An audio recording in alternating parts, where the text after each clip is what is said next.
আমের সিজন চলছে, এখন কাঁচা আমে বাজার ভরপুর।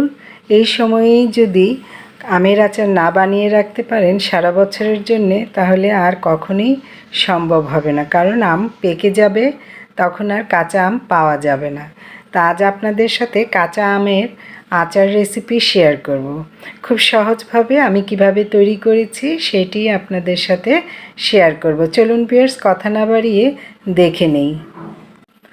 আমগুলো একটি বোলে পানিতে ধুয়ে নিলাম, আর দেখুন অনেকটাই হলুদ হয়ে গেছে পেকে, আবার অনেকগুলোর আটি শক্ত হয়ে এসেছে।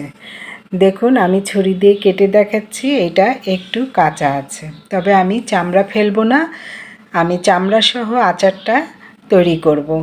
এইভাবে আমি একটি আমকে 2 ফালি করলাম, তারপরে 2 ফালির 1 ফালি আবারও মাঝখান দিয়ে কেটে 2 ভাগ করলাম। এইভাবে 4টা পিস করলাম, আর এক পাশে 4টি পিস, মোট 8টি পিস হবে। দেখুন আটিগুলি শক্ত হয়ে আসছে, এইভাবে আমি কেটে নিয়ে নিলাম। দেখুন কাটা আমার শেষ। এবার আচার তৈরির পালা। চুলায় একটি প্যান বসিয়ে সরিষার তেল দিয়ে দিলাম। ভিউয়ার্স, এই আচার কিন্তু সরিষার তেল দিয়েই করতে হবে। রসুনের কোয়া দিয়ে দিলাম, আর দিয়ে দিলাম শুকনো মরিচ কয়েকটি আস্তা, আবার কয়েকটি মাঝখান দিয়ে কেটে দিয়েছি। এভাবে একটু তেলে ভেজে নেব। এরপর দিয়ে দিয়েছি 5 ফোড়ন 2 টেবিল চামচের মতো। এরপর আমগুলো যে কেটে রেখেছিলাম সেইগুলো দিয়ে দিচ্ছি। ভিউয়ার্স, এই আমগুলো কিন্তু শুকানোর কোনো ঝামেলা নেই, আপনি তেলে ভিজিয়ে রাখবেন। এই আচার রোদ ছাড়াও ফ্রিজে, নর্মাল ফ্রিজে রেখে দেবেন, আচার বছর জুড়ে ভালো থাকবে। এবার দেওয়ার পর আমি দিয়ে দিলাম স্বাদ মতো একটু লবণ, আর দিয়ে দিয়েছি ভিনেগার, আর দিয়ে দিব যেই 5 ফোড়নটা আছে সেটাকে আমি গুঁড়ো করে নিয়েছি। এখানে আমি 3 টেবিল চামচের মতো এই গুঁড়ো দিয়ে দিব। এতে সরিষা, বিভিন্ন মশলা সব কিছুই আছে, সেই কারণে এই মশলাটা গুঁড়ো করে দেওয়ার চেষ্টা করবেন, তাহলে আচারের স্বাদটা ভালো আসবে।